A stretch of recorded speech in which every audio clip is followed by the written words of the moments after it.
Hello everyone, welcome to NCERT NEET star point. जैसा कि आप थंबनेल में देख ही सकते हैं, आज का लेक्चर भी हमारा लिविंग वर्ल्ड पर ही है। पहले लेक्चर को तो आपने ज़रूर देखा होगा। आज हम लिविंग वर्ल्ड का सेकंड लेक्चर लेके आए हैं, पार्ट 2 लेकर आए हैं। तो इस लेक्चर को भी आप खूब सपोर्ट करिएगा, लाइक करिएगा एंड कमेंट करिएगा, ठीक है। तो चलिए स्टार्ट करते हैं आज का हमारा लेक्चर। आज के लेक्चर में हम फर्स्ट लेक्चर में जहाँ तक डिस्कस किए थे उसके आगे का टॉपिक डिस्कस करेंगे। फर्स्ट लेक्चर में हम लिविंग के कैरेक्टर डिस्कस कर लिए थे। आज सेकंड लेक्चर में हम next topic diversity in living world को डिस्कस करेंगे। तो जैसे ही ये स्टेटमेंट हम सुनते हैं डाइवर्सिटी इन लिविंग वर्ल्ड, पहले तो इसका मतलब समझना आना चाहिए, है ना। तो diversity in living world statement का मतलब बिल्कुल सिंपल है। कैसे? देखिए, जैसे हमारे आसपास का ये जो इन्वायरमेंट है, हमारे अर्थ का ये जो इन्वायरमेंट है, उसमें बहुत तरह के ऑर्गेनिज्म रहते हैं, लिविंग ऑर्गेनिज्म, ठीक है। उनमें से कुछ ऑर्गेनिज्म जो हैं वो काफ़ी बड़े होते हैं, कुछ ऑर्गेनिज्म बहुत छोटे होते हैं, कुछ ऑर्गेनिज्म की जो बॉडी है वो काफ़ी कॉम्प्लेक्स दिखाई देती है हमें। कुछ ऑर्गेनिज्म तो ऐसे हैं जिनको हम अपने नेकेड आई से देख ही नहीं सकते। मतलब मैं माइक्रोब्स की बात कर रही हूँ, जैसे बैक्टीरियाज, है ना।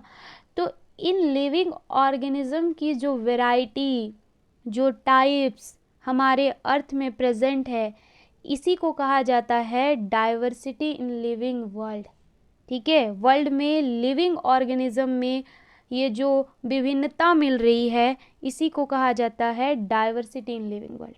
आई होप आपको समझ आ गया हो। तो मैं एक बार स्टेटमेंट भी पढ़ देती हूँ।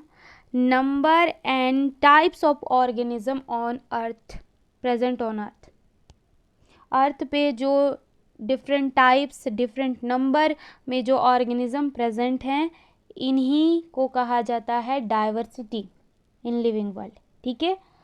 अब अगर हम देखें तो ये जो ऑर्गेनिज्म की डाइवर्सिटी है, उनमें से सारे ऑर्गेनिज्म की तो डिस्कवरी आज तक हुई ही नहीं है। ऐसे बहुत सारे ऑर्गेनिज्म हैं जिनकी खोज आज तक हुई ही नहीं है, और जिन ऑर्गेनिज्म की खोज हो चुकी है उनका संख्या जो है ना वो लगभग 17 लाख से 18 लाख तक है। मतलब आप कह सकते हैं 1.7 to 1.8 मिलियन के आसपास है। इतने ऑर्गेनिज्म की खोज, इतने लिविंग ऑर्गेनिज्म की खोज हो चुकी है, इनके बारे में हम जानते हैं, हमारे साइंटिस्टों ने इनके बारे में पता लगा लिया है, ठीक है। तो लाइन आपको क्लियर हो गया। टैक्सोनॉमिकली नोन एज जो डाइवर्सिटी है वो है 1.7 to 1.8 मिलियन, या आप कह सकते हो 17 लाख से 18 लाख तक की स्पीसीज की खोज हो चुकी है। अब आप यहाँ पे कंफ्यूज हो रहे होंगे टैक्सोनॉमिकली वर्ड क्या है, तो आगे ये वर्ड भी हम क्लियर करेंगे, ठीक है। उसके बाद जो हमारा नेक्स्ट स्टेटमेंट है वो भी मैं आपको समझा देती हूँ। वो क्या है? To make the study of such diversity we need classification. अब जैसे कि आप जानते हैं कि हमारे वर्ल्ड में, हमारे अर्थ में तो बहुत सारे ऑर्गेनिज्म हैं। अब क्या इतने ऑर्गेनिज्म की स्टडी कर पाना पॉसिबल है क्या? तो इसका आंसर होगा नहीं, बिल्कुल पॉसिबल नहीं है। तो इसके लिए क्या किया जाए कि उनकी स्टडी करना आसान हो जाए? तो इनकी स्टडी करना आसान हो जाए, इसके लिए हम उनको क्या करेंगे? वर्गीकृत करेंगे, उनका क्लासिफिकेशन करेंगे, उनको ग्रुप में बांट देंगे। तो वही लाइन एनसीईआरटी ने लिखा है कि अगर इन ऑर्गेनिज्म की स्टडी को आसान बनाना है तो हमें क्या करना पड़ेगा? क्लासिफिकेशन करना पड़ेगा। हमें क्लासिफिकेशन की ज़रूरत पड़ेगी, वर्गीकरण की ज़रूरत पड़ेगी। To make this study of such diversity we need classification, ठीक है। इनकी स्टडी को आसान करने के लिए हमें क्लासिफिकेशन की ज़रूरत पड़ेगी। आई होप आपको ये सारे लाइन क्लियर हो गए होंगे। तो चलिए अब हम क्लासिफिकेशन करना सीखेंगे किसी भी ऑर्गेनिज्म का। ऑर्गेनिज्म का क्लासिफिकेशन करने के लिए साइंस की जिस ब्रांच का यूज किया जाता है वो है टैक्सोनॉमी। टैक्सोनॉमी क्या है?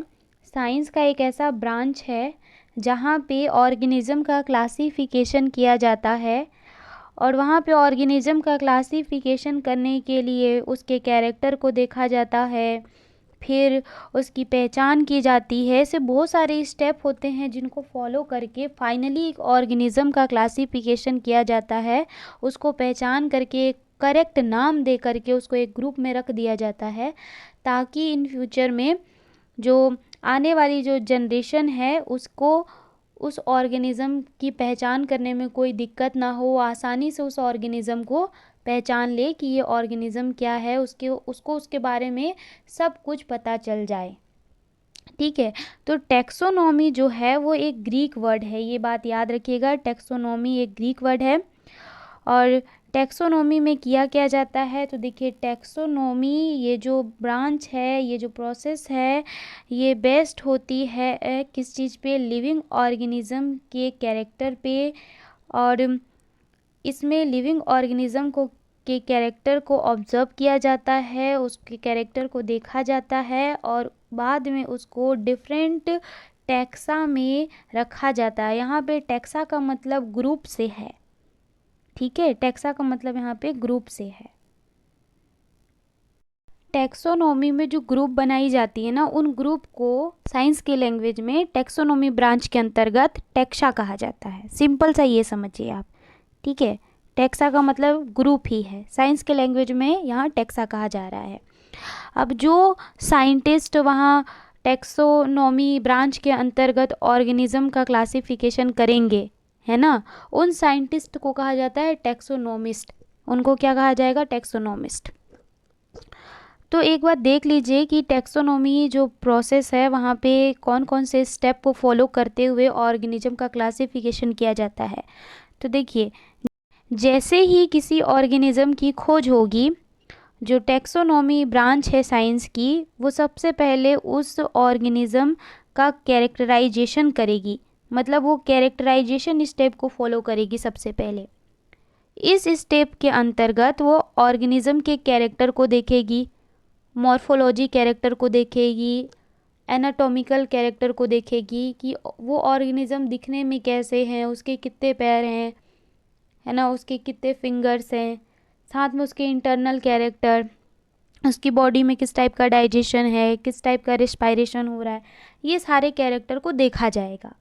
ये सब देखने के बाद सेकेंड जो स्टेप फॉलो की जाती है टैक्सोनॉमी के अंतर्गत, वो है आइडेंटिफिकेशन। फिर उसके बाद उसके कैरेक्टर की अच्छे से स्टडी करने के बाद ऑर्गेनिज्म का आइडेंटिफिकेशन किया जाएगा, कि पहचान की जाएगी कि कहीं ये ऑर्गेनिज्म के जैसा कोई और ऑर्गेनिज्म तो नहीं है जिसकी खोज हो चुकी है। मतलब उसको एक तरह से उनसे मिलाया जाएगा कि कहीं उनसे तो वो सिमिलैरिटी नहीं रख रहा है ना।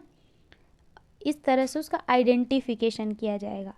आइडेंटिफिकेशन करने के बाद फिर उस ऑर्गेनिज्म का नोमेनक्लेचर किया जाएगा। मतलब उस ऑर्गेनिज्म को एक नाम दिया जाएगा, उसका नामकरण किया जाएगा और इसके बाद फाइनली उस ऑर्गेनिज्म को एक ग्रुप में रख दिया जाएगा और इस प्रोसेस को कहा जाएगा क्लासिफिकेशन। मतलब उस ऑर्गेनिज्म को ग्रुप में रखने का जो फाइनल स्टेप है, उस स्टेप को कहा जाएगा क्लासिफिकेशन। और हमें ऑर्गेनिज्म का क्लासिफिकेशन ही तो करना था। तो इस तरह से टैक्सोनॉमी ब्रांच के अंतर्गत किसी भी ऑर्गेनिज्म का क्लासिफिकेशन फाइनली किया जाता है। आपको ये स्टेप ऐसे सीक्वेंस में ही याद रखना है। सबसे पहले क्या किया जाएगा, कैरेक्टराइजेशन, फिर identification, then nomenclature, then classification. अब ये जो टैक्सोनॉमी, ये जो वर्ड है ना, ये दो पार्ट से मिलके बना है। पहला तो है टैक्सिस और दूसरा है नोमोस। इसमें जो टैक्सिस है इसका मतलब है अरेंजमेंट, और जो नोमोस है उसका मतलब है लॉ। इस तरह से आप क्लियरली कह सकते हैं कि टैक्सोनॉमी का क्या मतलब निकल जाएगा। टैक्सोनॉमी का मतलब निकल जाएगा सिस्टमेटिक ढंग से रूल्स को फॉलो करते हुए किसी भी ऑर्गेनिज्म का अरेंजमेंट करना, या कह सकते हो उसको किसी एक जगह क्लासिफाइड करना। टैक्सोनॉमी शब्द का ही यही मतलब है कि लॉज को यूज करते हुए, रूल्स को यूज करते हुए किसी भी ऑर्गेनिज्म को क्लासिफाइड करना ही टैक्सोनॉमी है। आप देख सकते हैं ऑर्गेनिज्म का अरेंजमेंट करना लॉ के अकॉर्डिंग इज टैक्सोनॉमी। अब जो हमारा अगला स्टेटमेंट है वो क्या है टैक्सोनॉमी के बारे में, कि it includes morphological and anatomical feature for identification. आपको बता रखा है कि टैक्सोनॉमी में किसी भी ऑर्गेनिज्म का अगर आप आइडेंटिफिकेशन कर रहे हो तो वहाँ पे ऑर्गेनिज्म की पहचान करने के लिए आप ऑर्गेनिज्म के anatomical and morphological features characters का यूज कर सकते हो। क्लियर है, इन कैरेक्टर का आप यूज कर सकते हो। अब ये जो टैक्सोनॉमी, ये जो ब्रांच है, ये जो प्रोसेस है, इसके बारे में जिस साइंटिस्ट ने हमें बताया वो साइंटिस्ट हैं कैरोलस लीनियस। कौन है? Carolus Linnaeus. So Carolus Linnaeus को फादर ऑफ टैक्सोनॉमी कहा जाता है। तो आपसे क्वेश्चन में अगर पूछे फादर ऑफ टैक्सोनॉमी तो आपका आंसर होगा कैरोलस लीनियस। उसके बाद नेक्स्ट लाइन ही टैक्सोनॉमी के बारे में क्या है कि देखिए taxonomy it is a study of principle and procedure of classification. आप ये भी कह सकते हो टैक्सोनॉमी के लिए कि टैक्सोनॉमी एक तरह की स्टडी है जहाँ पे रूल्स एंड प्रोसीजर्स का यूज करके क्लासिफिकेशन किया जाता है। यहाँ पे क्या किया जाता है, ऑर्गेनिज्म का क्लासिफिकेशन करने के लिए रूल्स बताए जाते हैं, मेथड्स बताए जाते हैं जिनको यूज करते हुए ऑर्गेनिज्म का क्लासिफिकेशन किया जाता है, जो कि मैं ऑलरेडी आपको समझा चुकी हूँ। अब देखिए कई तरह की टैक्सोनॉमी अभी तक बन चुकी है, मतलब कई तरह की ऐसे टैक्सोनॉमिक प्रोसेस आ चुके हैं जिनके थ्रू आज तक ऑर्गेनिज्म का क्लासिफिकेशन किया जा रहा है। सबसे पहले जो क्लासिफिकेशन ऑर्गेनिज्म का किया जाता था वो पुराने तरीकों को यूज करके किया जाता था। वो टैक्सोनॉमी जहाँ पे ऑर्गेनिज्म के ओनली एक्सटर्नल कैरेक्टर के बेसिस पे उसका क्लासिफिकेशन किया जाता था उसे कहा जाता है क्लासिकल टैक्सोनॉमी। क्लियर है? उसके बाद टैक्सोनॉमी का दूसरा टाइप है मॉडर्न टैक्सोनॉमी। मॉडर्न टैक्सोनॉमी में ऑर्गेनिज्म के एक्सटर्नल कैरेक्टर के साथ साथ उसके इंटरनल स्ट्रक्चर की भी स्टडी की जाती है, उसके एनाटॉमी को भी देखा जाता है, साथ ही ये भी देखा जाता है कि ये जो ऑर्गेनिज्म है वो इकोलॉजी में कैसे एडॉप्ट है, उसका इकोलॉजिकल एडेप्टेशन क्या है, इकोलॉजी में किस तरह से सर्वाइव कर रहा है, ये भी स्टडी की जाती है मॉडर्न टैक्सोनॉमी के अंतर्गत। ठीक है। और जो टैक्सोनॉमी का जो तीसरा टाइप है वो है Systematix.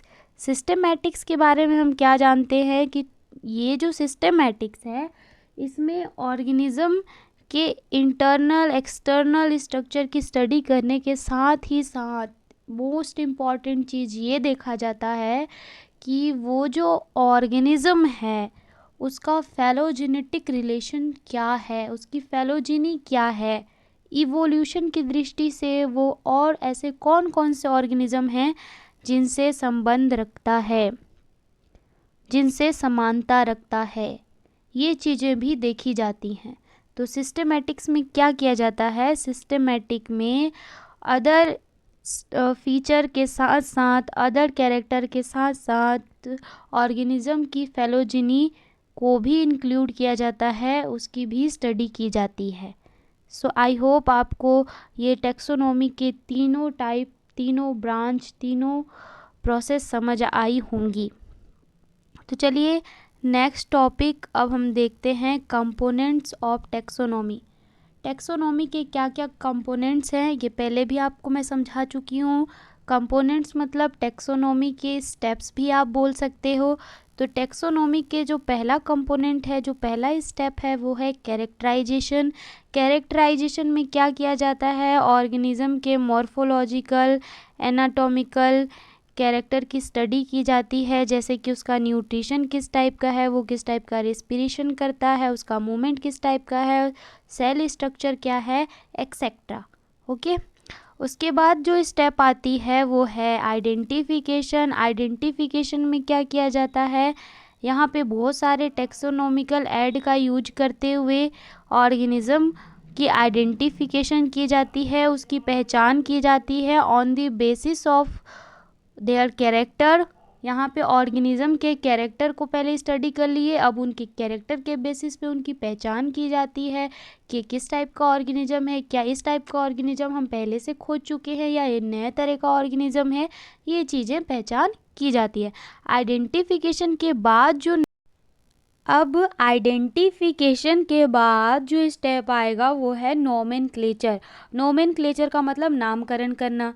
So it is the process of naming of an organism. एक ऑर्गेनिज्म के नाम रखने की जो प्रक्रिया है उसे ही कहा जाता है नोमेनक्लेचर। ठीक है, अब इसमें कह रखा है every organism must have are unique universal accepted name. इसमें कहा है कि अब भाई ऑर्गेनिज्म का नाम रखेंगे तो ऐसा नाम रखिए जो हर जगह लागू हो सके, हर जगह के लोग उस नाम को जाने, वो नाम क्या हो, यूनिवर्सल हो। अब जैसे आलू कहते हैं हिंदी में, आलू को इंग्लिश में पोटैटो कहते हैं। किसी जगह के लोग दूसरे देश चले जाओ तो वहाँ तो आलू वो समझेंगे ही नहीं, तो हम उसको क्या कहें, तो वहाँ पे आप एक ऐसा नाम होना चाहिए जो वहाँ के लोग भी उसको जाने। जैसे कि सोलेनम ट्यूबरोसम। सोलेनम ट्यूबरोसम आलू का साइंटिफिक नेम है। अब आप कहीं भी जाके बोलिएगा सोलेनम ट्यूबरोसम, तो अगर वो पढ़ा लिखा है तो वो समझ जाएगा कि ये आलू की बात कर रहा है। तो ये जो साइंटिफिक नेम होते हैं वो ऐसे नेम होते हैं जो हर जगह लागू होते हैं, वो यूनिवर्सल होते हैं। तो नोमेनक्लेचर ये जो स्टेप है इसके दौरान ऐसे ही नाम रखे जाते हैं ऑर्गेनिज्म के। ठीक है, अब जब ऑर्गेनिज्म का नाम रखा जाता है तो ऑर्गेनिज्म का नाम रखने के लिए हम बाइनोमियल नोमेनक्लेचर कॉन्सेप्ट को यूज करते हैं। ये एक सिस्टम है जिसको कैरोलस लीनियस ने दिया था। कैरोलस लीनियस ने बाइनोमियल नोमेनक्लेचर सिस्टम दिया था जिसके अकॉर्डिंग हम ऑर्गेनिज्म का नाम रखते हैं। So the system of binomial nomenclature was introduced by Carolus Linnaeus. अब बाइनोमियल नोमेनक्लेचर ये जो सिस्टम है ये क्या कहता है, binomial nomenclature is the biological system of naming the organism in which the name is composed of two component. ये system क्या कहता है कि अगर आप ऑर्गेनिज्म का नाम रख रहे हैं तो उस ऑर्गेनिज्म के नाम में दो कंपोनेंट होंगे। उसका जो पहला कंपोनेंट होगा वो होगा जीनस का नाम, मतलब उस ऑर्गेनिज्म के नाम में दो तरह के नाम होंगे। पहला कंपोनेंट जो होगा वो उसके जीनस को रिप्रेजेंट करेगा और उसका जो सेकंड कंपोनेंट होगा वो उसके स्पीसीज के नेम को इंडिकेट करेगा कि वो जो ऑर्गेनिज्म है वो कौन सी जाति का है, ये बताएगा उसका सेकंड पार्ट।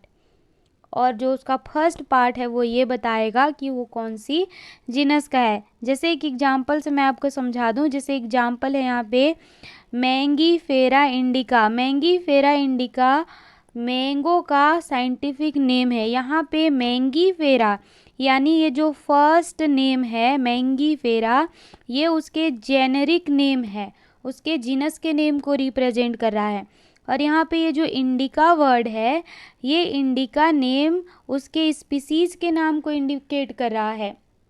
तो इस तरह से बाइनोमियल सिस्टम के अकॉर्डिंग किसी भी ऑर्गेनिज्म का जो नाम होता है उसमें दो कंपोनेंट होते हैं। पहला कंपोनेंट उसके जेनरिक नेम को रिप्रेजेंट करता है और दूसरा कंपोनेंट उसके स्पीसीज नेम को इंडिकेट करता है। सो आई होप आपको ये क्लियर हो गया होगा। आगे लिखा है this process of standardise naming is called as binomial nomenclature. तो लिखा है इस तरह स्टैंडर्ड तरीके से नोमिंग करने की जो प्रोसेस है इसे ही कहा जाता है बाइनोमियल नोमेनक्लेचर। समझ गए, इस सिस्टम के अकॉर्डिंग नेमिंग करने की जो प्रोसेस है उसे ही बाइनोमियल नोमेनक्लेचर कहा जाता है। इस सिस्टम को यूज करके हम प्लांट्स, बर्ड्स, एनिमल्स, माइक्रोब्स सभी का एक साइंटिफिक नेम रखते हैं।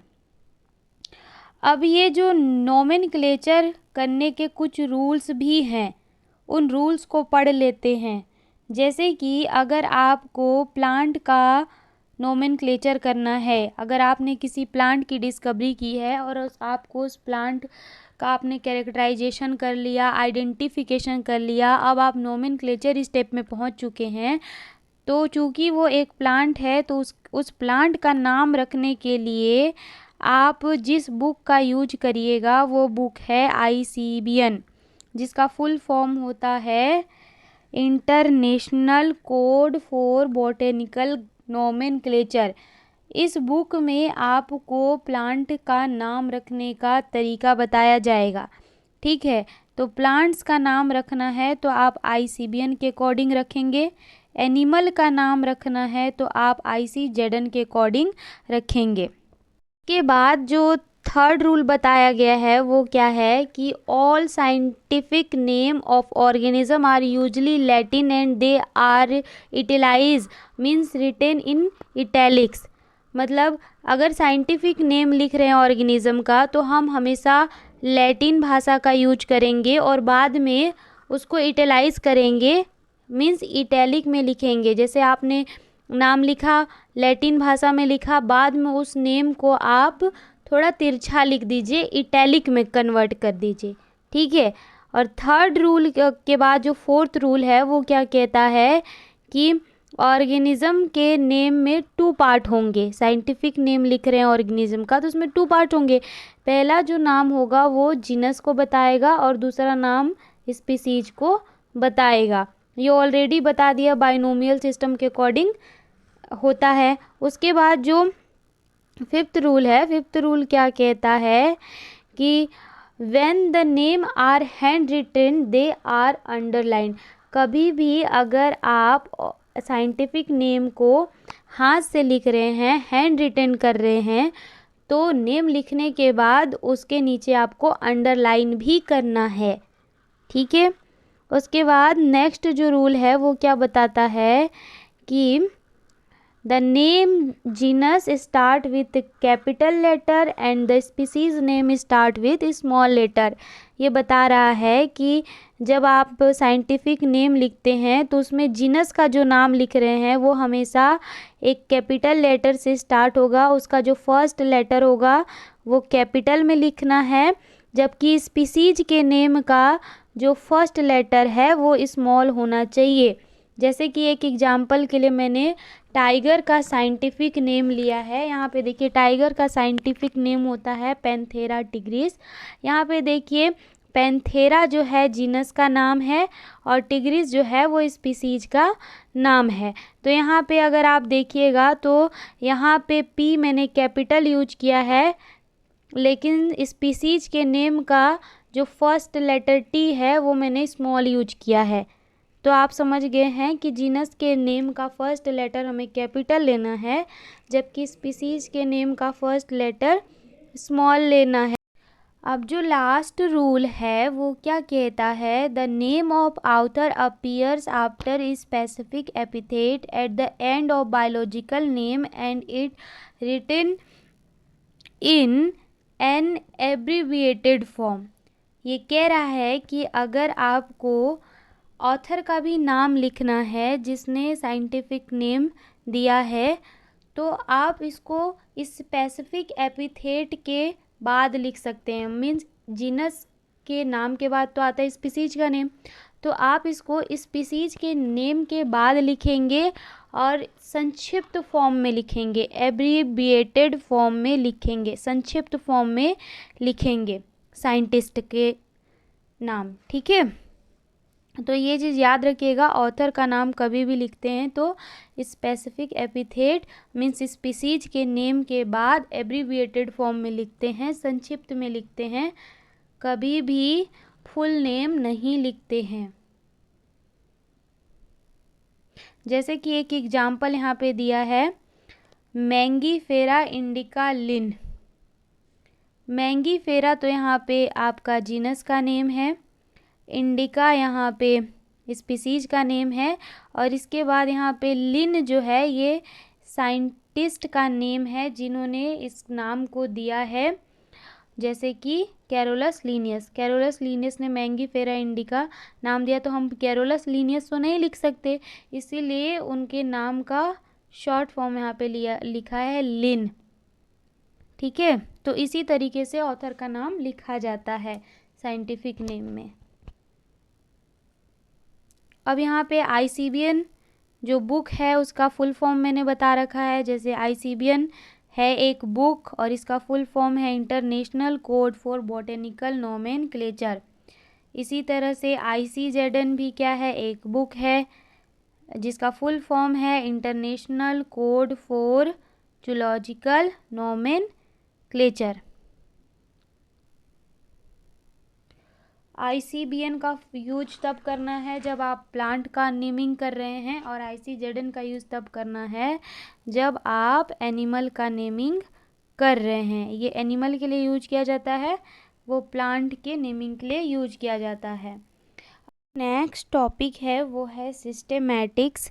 सिस्टेमैटिक्स भी एक तरह की टेक्सोनॉमी है, मीन्स क्लासिफिकेशन करने के लिए एक ब्रांच है, एक प्रोसेस है। सिस्टेमैटिक वर्ड कैरोलस लीनियस द्वारा यूज किया गया था। कैरोलस लीनियस ने सिस्टेमैटिक वर्ड दिया था। सिस्टेमैटिक के बारे में कैरोलस लीनियस ने अपनी बुक सिस्टेमा नेचुरी में लिखा था। सिस्टेमैटिक ये जो वर्ड है वो लैटिन वर्ड सिस्टेमा से डिराइव्ड हुआ है। सिस्टेमा का मतलब होता है systematic arrangement of organism. Means ये साइंस की वो ब्रांच है जहाँ पे किसी भी ऑर्गेनिज्म को सिस्टमेटिक ढंग से अरेंजमेंट किया जाता है, उसका क्लासिफिकेशन किया जाता है। तो याद रखिएगा, सिस्टमेटिक्स के बारे में किसने बताया था? कैरोलस लीनियस ने। सिस्टमेटिक सिस्टम कैरोलिनियस के द्वारा दिया गया, और इन्होंने अपनी बुक सिस्टेमा नेचुरी में सिस्टमेटिक्स के बारे में बताया था। अब सिस्टमेटिक में कौन कौन से स्टेप होते हैं? तो सिस्टमेटिक्स में भी टेक्सोनॉमी की तरह ही सबसे पहले कैरेक्टराइजेशन किया जाता है, फिर ऑर्गेनिज्म का आइडेंटिफिकेशन किया जाता है, देन उसका नोमेनक्लेचर किया जाता है, फिर क्लासिफिकेशन किया जाता है। लेकिन यहाँ पे एक बात याद रखिएगा, सिस्टमेटिक्स में एक स्टेप एक्स्ट्रा होता है, वो स्टेप होता है study of evolutionary relationship of organism. यहाँ पे टेक्सोनॉमी के चारों स्टेप फॉलो होते हैं, लेकिन यहाँ पे ऑर्गेनिज्म के फेलोजेनेटिक रिलेशनशिप का भी स्टडी किया जाता है। मतलब ये देखा जाता है कि इवोल्यूशन की दृष्टि से, विकास की दृष्टि से ऑर्गेनिज्म जो है वो और कौन कौन से ऑर्गेनिज्म से संबंध रखता है, ये चीज़ें भी देखी जाती हैं। सो आई होप आपको क्लियर हो कि सिस्टमेटिक्स क्या है। तो आप कह सकते हैं कि सिस्टमेटिक्स जो है वो एक तरह से टेक्सोनॉमी प्लस फेलोजेनी है। यहाँ पे फेलोजेनी का मतलब है इवोल्यूशनरी रिलेशनशिप का स्टडी करना, इवोल्यूशनरी रिलेशनशिप। तो टेक्सोनॉमी के तो ये चारों स्टेप हो गए, characterisation, identification, nomenclature, classification and phylogeny, evolutionary relationship. तो सिस्टमेटिक्स को आप सिंपली टेक्सोनॉमी प्लस फेलोजेनी भी कह सकते हैं। अब इसके बाद जो हमारा नेक्स्ट टॉपिक है वो है टेक्सोनॉमिक कैटेगरीज़ के बारे में। जब हम किसी ऑर्गेनिज्म का क्लासिफिकेशन करते हैं टेक्सोनॉमी के अंतर्गत, तो हम उनको जिन ग्रुप के अंतर्गत रखते हैं उन ग्रुप को कहा जाता है टेक्सोनॉमी कैटेगरी। अब यहाँ पे ऑर्गेनिज्म को रखने के लिए टेक्सोनॉमी में 7 कैटेगरी बनाई गई हैं, 7 ग्रुप बनाई गई हैं, और इन्हीं 7 ग्रुप के अंदर ऑर्गेनिज्म को क्लासिफाइड किया जाता है। सो आप याद रखिएगा कि 7 ऑब्लिगेट कैटेगरीज बनाई गई हैं टेक्सोनॉमी के अंतर्गत, जिन्हें कहा जाता है टेक्सोनॉमिक कैटेगरीज। तो अगर आपसे क्वेश्चन में पूछा जाता है कितनी टेक्सोनॉमिक कैटेगरीज हैं, तो 7 टेक्सोनॉमिक कैटेगरीज हैं। फर्स्ट कैटेगरी है जो कि सबसे लार्ज कैटेगरी है, जिसे कहते हैं किंगडम। किंगडम के बाद जो कैटेगरी आती है उसे कहते हैं फाइलम। या डिवीज़न। फाइलम या डिवीज़न के बाद जो कैटेगरी है वो है क्लास। क्लास के बाद ऑर्डर, ऑर्डर के बाद फैमिली, फैमिली के बाद आता है जीनस और जीनस के बाद आता है स्पीसीज। इस तरह से 7 कैटेगरी हैं। इनमें से सबसे लार्ज कैटेगरी है किंगडम और सबसे स्मॉल कैटेगरी है स्पीसीज। इन्हीं कैटेगरी के अंदर ऑर्गेनिज्म को रखा जाता है, क्लासीफाई। ये जो प्रत्येक कैटेगरी हैं जैसे कि kingdom, phylum, class, order, family, genus, species, इनमें से ईच कैटेगरी को टैक्सोनॉमी के अंतर्गत टैक्सॉन कहा जाता है। जैसे फाइलम को अकेले मैं बात करूँ तो फाइलम अपने आप में एक टैक्सॉन है, क्लास अपने आप में एक टैक्सॉन है, ऑर्डर अपने आप में एक टैक्सॉन है, फैमिली भी क्या है, एक टैक्सॉन है। क्योंकि नॉर्मली तो एक एक कैटेगरी है ना, ये रैंक है। तो ईच रैंक, ईच कैटेगरी या आप कह लो ईच लेवल को टैक्सोनॉमी के अंतर्गत क्या कहा जाता है, टैक्सॉन। अब जैसे क्लास को क्या कहूँगी मैं, क्लास एक टैक्सॉन है, ऑर्डर एक टैक्सॉन है। लेकिन अगर मैं कहूँ क्लास, फैमिली, ऑर्डर, जीनस, ये तीनों क्या हैं, इन तीनों के लिए एक साथ क्या वर्ड यूज करूँ। जैसे हिंदी में ग्रुप को कहा जाता है समूह। समूह सिंगुलर वर्ड है। समूह से किसी एक ग्रुप के बारे में पता चल रहा है। लेकिन मैं अगर कह दूँ समूहों तो उससे लगता है कि 3-4 ग्रुप के बारे में या उनसे ज़्यादा ग्रुप के बारे में बात की जा रही है। वैसे अगर यहाँ पे मैं टैक्सा वर्ड यूज करूँ तो उसमें एक से ज़्यादा कैटेगरी आएंगी या आप कह लो एक से ज़्यादा टैक्सॉन आएंगी। एक बार और कह दूँ, क्लास अपने आप में अगर केवल क्लास की बात करूँ तो क्लास यहाँ पे ओनली ग्रुप है, एक कैटेगरी है। तो क्लास के लिए अगर टैक्सोनॉमी के अंतर्गत मैं वर्ड यूज करूँ तो मैं क्लास को टैक्सॉन कहूँगी, ऑर्डर को भी अकेले टैक्सॉन कहा जाएगा, फैमिली को भी इंडिविजुअली टैक्सॉन कहा जाएगा। लेकिन इन तीनों के लिए मैं यहाँ पे टैक्सा वर्ड यूज करूँगी। अगर एक साथ इनको बोल रही हूँ तो मैं टैक्सा वर्ड यूज करूँगी, क्योंकि टैक्सा जो है वो प्लूरल फॉर्म है, टैक्सॉन का प्लूरल फॉर्म है। जब हम समूह बोलते हैं तो किसी एक ग्रुप के बारे में हमें पता चलता है, लेकिन समूहों वर्ड यूज करते हैं तो उससे पता चलता है कि हम एक से ज़्यादा ग्रुप को इंडिकेट कर रहे हैं। वैसे अगर टैक्सॉन बोला जाए तो आप समझिएगा कि किसी एक लेवल, एक रैंक के बारे में बात की जा रही है।